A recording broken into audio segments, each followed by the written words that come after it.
이 아침에도 기도하는 여러분 위에 우리 하나님께서 주시는 은혜와 평강이 함께 하시기를 간절히 소망합니다. 오늘부터는 이제 구약 다니엘서를 묵상하게 됩니다. 다니엘서는 성경의 묵시문학 가운데 있는 책입니다. 묵시문학은 주로 이상이나 계시로 구성되어 있는 책으로 임박한 이 세상의 종말과 하나님 나라의 오심을 그 주제로 하고 있는 것이 특징입니다.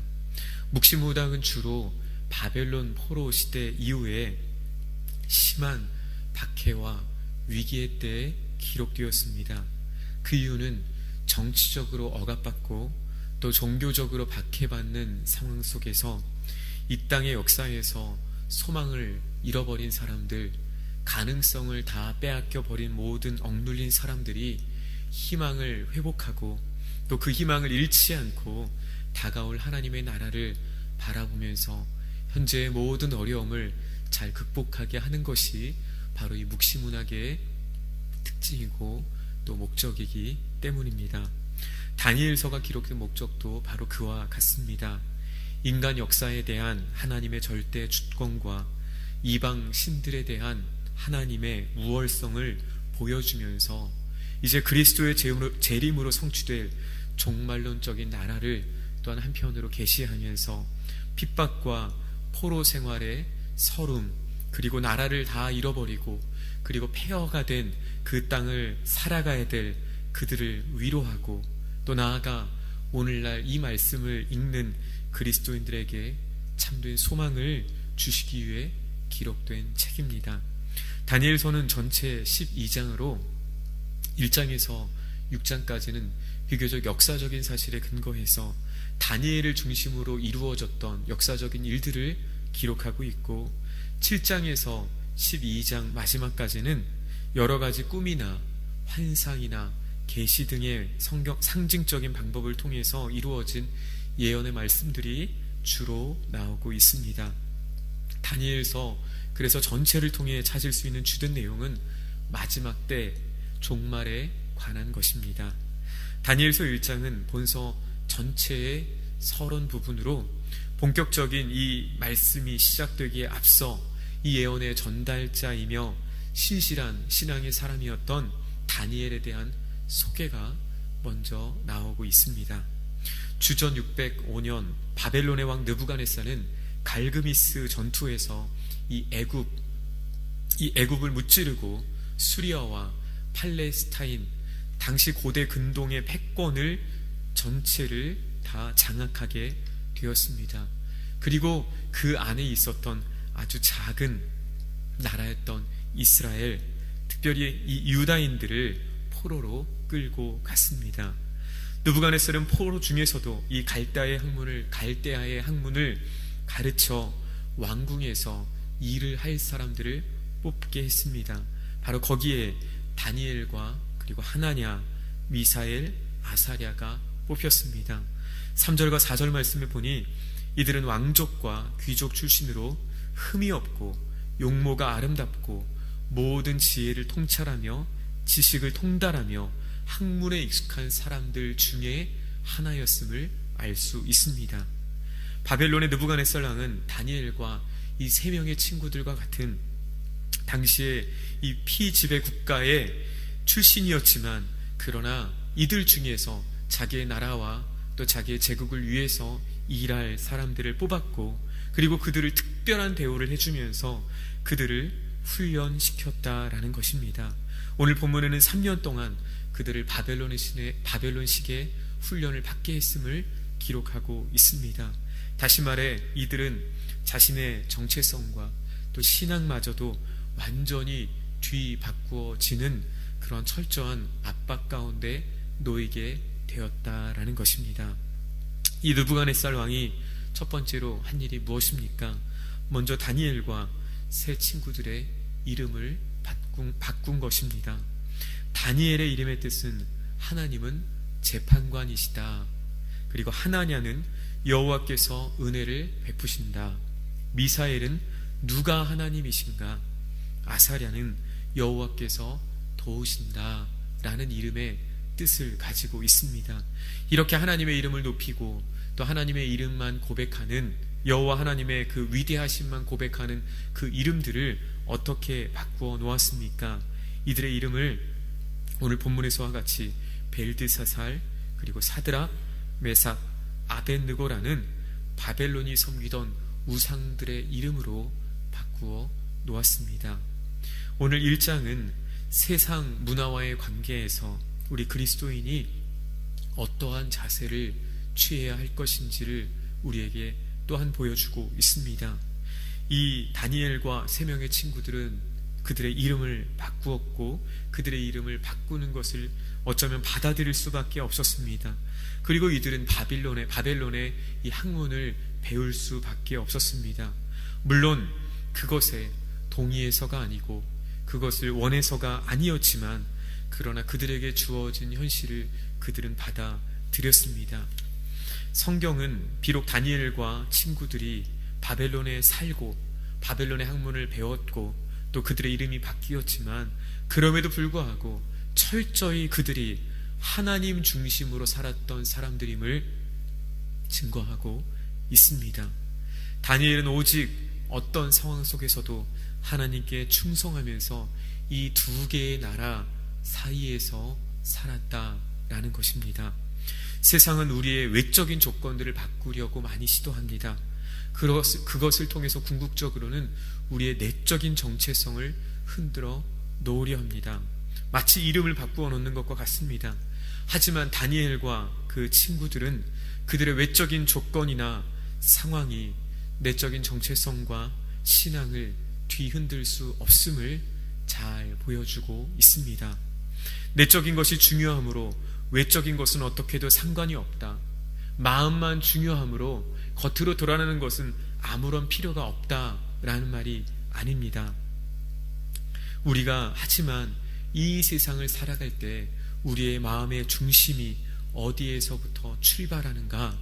바로 그것을 오늘 묻고 있는 것입니다. 우리는 하나님 나라의 시민이면서 동시에 이 세상을 살아가는 시민이기도 합니다.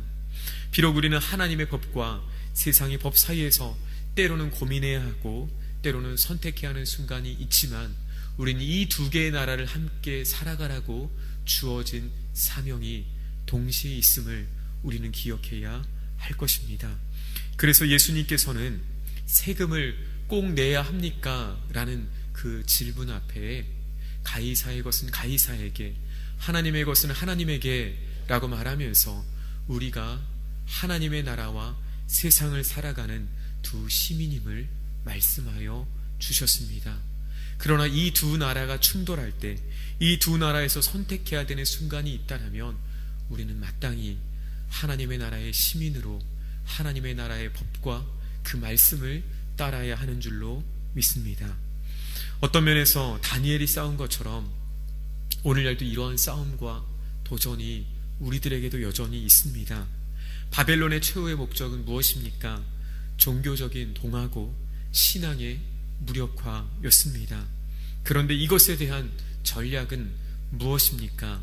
바로 그것은 오늘 다니엘처럼 그리고 그의 친구들처럼 이제 계속해서 전개될 다니엘서의 내용처럼 철저하게, 정말 어리석어 보이리 많지 철저하고 완전하게 주님의 말씀에 따라 철저히 순종하는 삶이야말로 바로 이 땅을 이기는 능력이요 힘임을 오늘 다니엘서는 우리에게 보여주고 있습니다. 이 세상에서 더욱 하나님의 백성답게 살아갈 때, 이 백성에서 온전히 하나님을 나의 왕으로 섬기며 살아갈 때 바로 거기에 하나님의 영광을 드러내고 세상을 바꾸는 힘이 바로 거기에 있음을 다니엘서는 말해주고 있습니다. 오늘 본문 2절은 이 모든 역사가 유다가 이 바벨론에 의해서 끌려가고 포로가 되고 모든 것들, 하나님의 전에 있는 것들이 다 이방에 의해 다 넘겨지는 바로 그 일이 오늘 2절 말씀을 보면 주께서 하신 일임을 기록하고 있습니다. 바벨론이 강해서도 또 세상의 힘이 크기 때문도 아니고 이 모든 일들은 하나님의 주권 아래, 하나님의 계획 아래 이루어지고 있는 일이다 라는 것입니다. 그의 백성 이스라엘의 죄악을 심판하시려는 하나님의 계획이 성취되고 있음을 오늘 말씀을 통해 우리는 알 수 있습니다. 우리가 살아가는 이 세상에서도 우리가 이해할 수 없는 일들이 일어납니다. 그리고 하나님이 어디에 계신가? 정말 하나님이 왜 이러한 일들을 그저 내버려 두시는가? 라는 그러한 질문을 던질 때가 있습니다. 그럼에도 불구하고 오늘 다니엘서는 이 땅의 모든 역사가 하나님의 주권 아래서 이루어지고 있음을 오늘 우리에게 다시 한번 말씀하고 있습니다. 혹 우리 가운데 아직 주님의 뜻을 다 깨닫지 못하는 것이 있다라면 오늘 주님께서 은혜를 주셔서 밝혀주시고 또 깨닫게 하시고 끝까지 주님의 뜻을 신뢰하는 은혜를 우리 가운데 부어주시기를 간절히 소망합니다. 다니엘서는 바벨론의 포로라는 상황 속에서 하나님이 주신 지혜를 가지고 또 그리고 하나님의 나라가 어떻게 완성될 것인지를 예언하는 책입니다. 다니엘이 어떻게 하나님 나라의 백성으로 세상의 그 거친 그 거센 흐름을 거스르며 살아갈 수 있었을까요? 그것은 다니엘서 전체를 통해 바로 하나님께서 그에게 부어주신 지혜 때문이다 라고 기록하고 있습니다. 다니엘의 능력이나 다니엘의 수완이나 다니엘이 가지고 있는 어떠한 힘이 아니라 하나님이 그에게 부어주신 지혜로 말미암아 그가 세상에 정말 동요되지 않고 세상을 이기며 하나님의 사람으로 살아갈 수 있었다라는 것입니다. 하나님께서 그에게 부어준 지혜의 핵심이 무엇입니까? 바로 그것은 하나님께서 이 세상을 다스리신다라는 사실입니다. 하나님만이 온 땅의 하나님이 되시고 하나님만이 참 하나님이 되시며 하나님만이 우리가 섬기고 따를 유일한 우리의 구세주이심을 고백하는 것, 그것이 바로 다니엘이 어떤 상황 속에서도 빼앗기지 않고 세상을 이겼던 지혜의 핵심이라는 것입니다.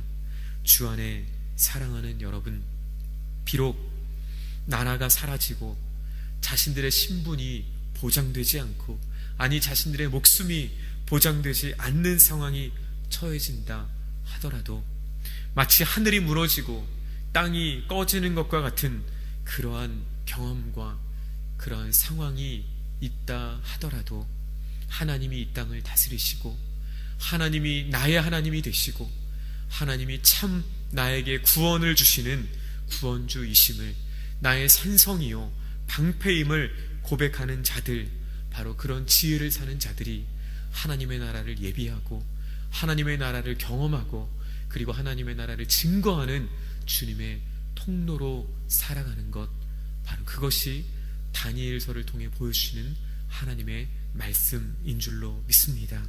오늘 이러한 다니엘에게 주신 지혜와 다니엘에게 주신 믿음과 그리고 다니엘에게 주신 담대함이 오늘 이 땅을 살아가는 저 여러분에게도 하나님께서 부어주시기를, 이 아침 기도하는 순간에도 더해주시길 주님의 이름으로 축원합니다. 살아계신 하나님, 은혜와 사랑에 감사합니다. 주님을 아는 것이 그리고 주님을 믿는 것이 세상에서 가질 수 있는, 세상에서 얻을 수 있는 그 어떠한 것과 비교할 수 없는 참된 지혜요, 참된 은혜요, 참된 축복인 줄로 믿습니다. 거룩하신 하나님, 다니엘이 어떤 상황 속에서도 하나님 중심으로 하나님의 나라를 살아갔던 것처럼 하나님, 오늘 우리가 어떠한 상황, 어떠한 때에도 하나님의 나라를 살아가는 주님의 백성들이 되게 하여 주옵소서. 주님의 성령의 도우심으로 말미암아 이 세상에서 날마다 하나님의 나라를 바라보면서 소망을 빼앗기지 않도록 도와주시고, 하나님, 오늘 또 이 땅을 살아갈 때 믿음으로 세상을 변화시키는 하나님의 사람들, 그리스도인들 될 수 있도록 역사하여 주시옵소서. 오늘 이 하루의 삶을 주님 앞에 온전히 의탁하오며 예수 그리스도의 이름으로 기도드립니다. 아멘.